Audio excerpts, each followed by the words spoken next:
Madame, Monsieur, bonsoir. Voici les titres du journal. Vous est-il déjà arrivé de vous surprendre en train de bouger les jambes bien qu'étant assis ou allongé? La médecine attribue ce symptôme au syndrome des jambes sans repos. Nous en saurons davantage sur ce trouble dans ce journal. La vente des objets d'occasion, un marché en plein essor au Bénin. Acheter les produits d'occasion est aussi bien bénéfique pour l'acheteur que le vendeur. Mais ce genre d'achat est parfois un risque.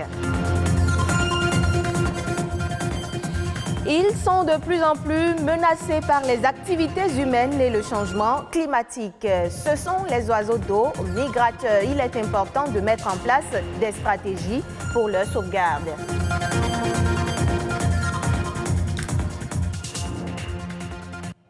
Bienvenue dans ce journal. Il est célébré ce 12 mai, la Journée internationale des infirmières.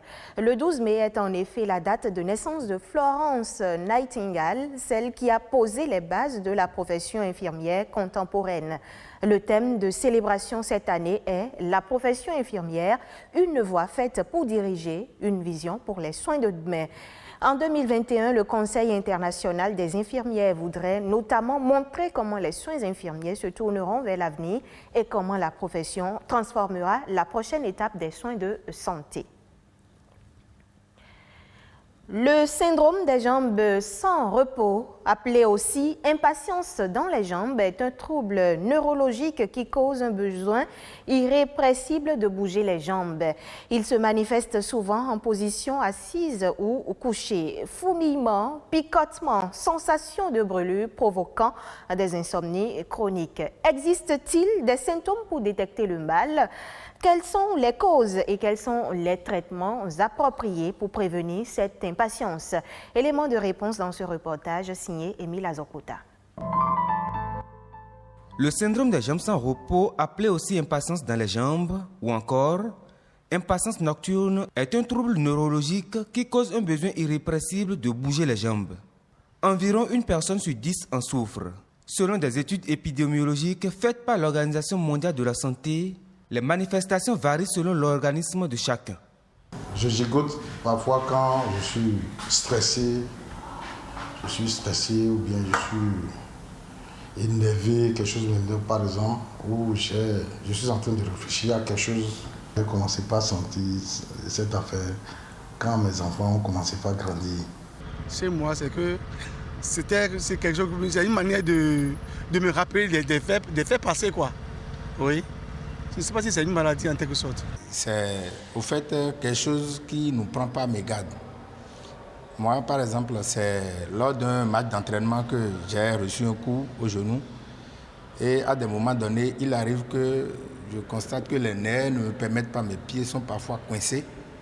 Donc, à des moments donnés, c'est ça qui me titille et j'ai comme de la douleur dans le genou qui parfois me force à faire ça. Cette sensation irrésistible est donc dans la plupart des cas un réflexe. Cliniquement significatif, elle est parfois modérée ou sévère. Selon les spécialistes, le syndrome des jambes sans repos n'est pas une maladie, mais plutôt un trouble neurologique suscité par un manque d'une composante chimique dans l'organisme qui permet aux nerfs de communiquer entre eux et de réguler les mouvements.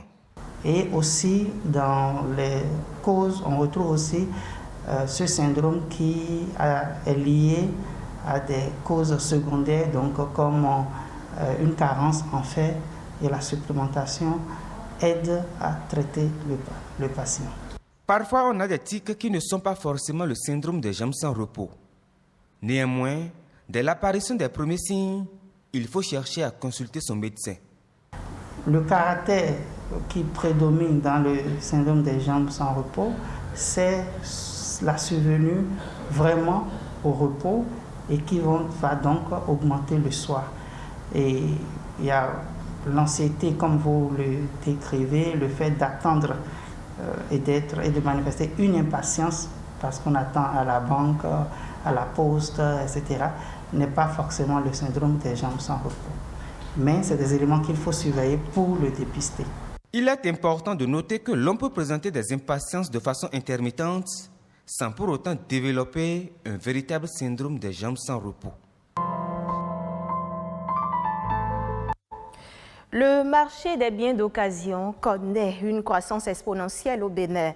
Cette croissance soulève des interrogations quant aux raisons de son développement et aux conséquences possibles pour les consommateurs. Qu'est-ce qui motive certaines personnes à aller vers ces objets et comment s'y prendre en cas de défaillance? Arthur Wendo et Rodrigue Blondoumet ont fait le tour de la question dans ce reportage. On note aujourd'hui dans nos grandes villes la vente d'objets d'occasion. Les usagers de ce vaste marché s'en sortent avec diverses fortunes. Il y a de cela 2 semaines, j'ai payé une moto pour mes soeurs pour qu'elles puissent aller à l'école. Après avoir payé la moto, le monsieur m'a tout assuré pour dire que c'est clean. Mais plus tard, je me suis retrouvé à dépenser 50 000 et plus dans la moto. Sito Bada Vico garde un mauvais souvenir de cette expérience.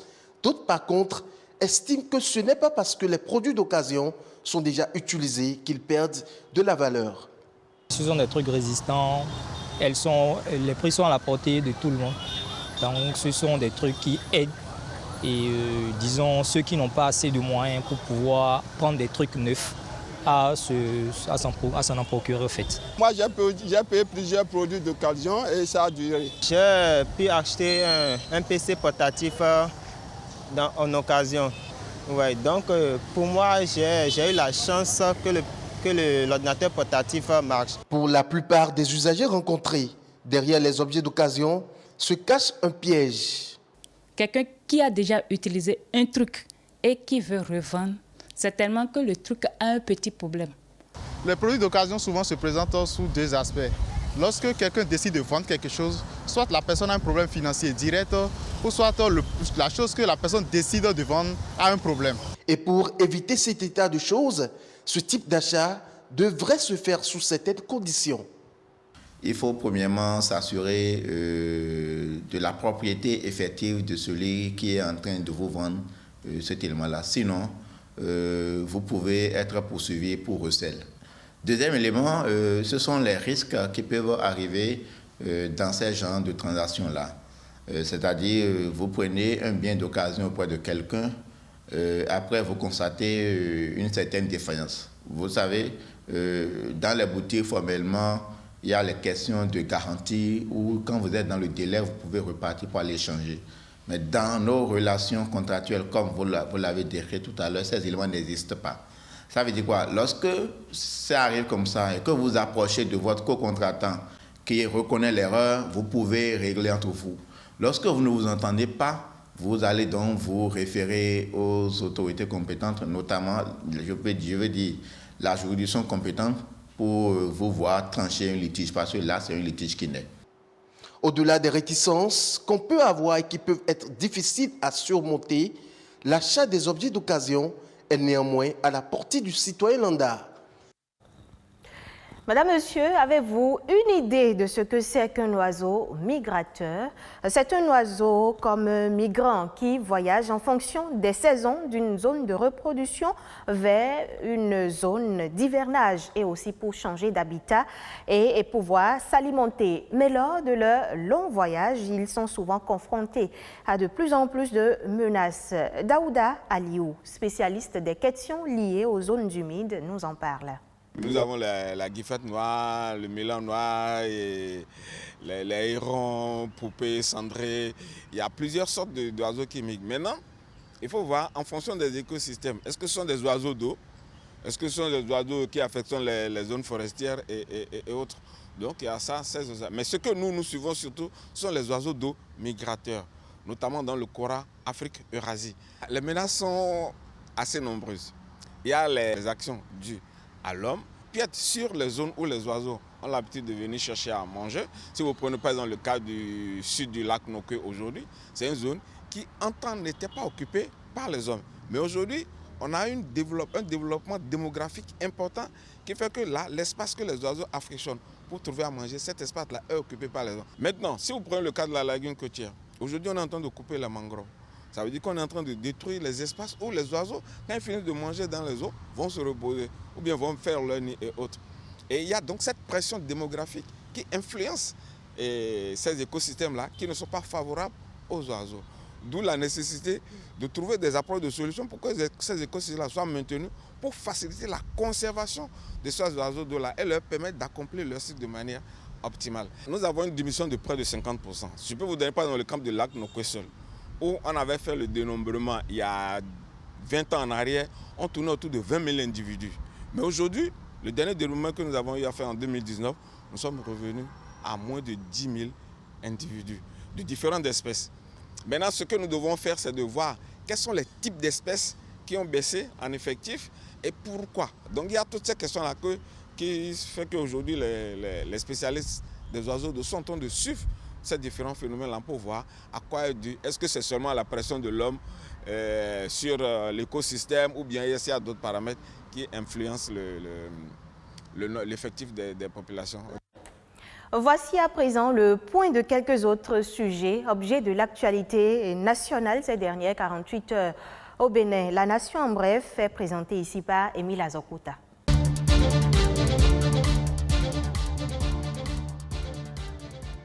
Le croissant lunaire n'a pas été visible le mardi 11 mai 2021 au soir dans pratiquement aucun pays du monde. C'est plutôt au soir du mercredi 12 avril que les prévisions annoncent son apparition sur le continent américain, africain, européen, pour ne citer que ceux-là, rapportent les données astronomiques confirmées par Nidal Guessoum, un astrophysicien marocain de renommée internationale. Le ramadan sera célébré jeudi 13 mai 2021, aussi bien au Bénin, au Maroc, en France que dans d'autres pays du monde. Cette année, la journée du jeudi 13 mai est retenue pour la célébration de deux fêtes religieuses de différentes obédiences, Ramadan pour les musulmans et Ascension pour les chrétiens. Pour compter de lundi 17 mai 2021, l'enrôlement au RAVIP ne sera plus au siège de l'Agence nationale d'identification des personnes ANIP à Cotonou-Kadiaon. Le gestionnaire mandataire Cyril Goubedji, à travers une note en date du 10 mai 2021, informe que la demande des dites pièces peut se faire désormais dans les arrondissements. Par une note, le gestionnaire mandataire du RAVIP rappelle que l'acceptation des demandes de carte nationale d'identité biométrique est subordonnée à la présentation d'un acte de naissance sécurisé et d'un certificat d'identification personnelle. Selon Cyril Goubedji, la première vague de formalisation dans les ministères étant satisfaite, les unités d'appui seront à nouveau déployées dans les ministères et autres services en collaboration avec les points focaux des 10 services à partir du mercredi 19 mai 2021. Le coût du certificat d'identification personnelle selon le gestionnaire mandataire passe de 2 500 à 1 500 non plastifiés ou 2 800 à 1 800 plastifiés. Ces nouvelles dispositions ont été prises par l'ANIP non seulement pour soulager les peines des usagers, mais aussi faire face aux difficultés de gestion de masse de demandeurs dans un environnement exigu.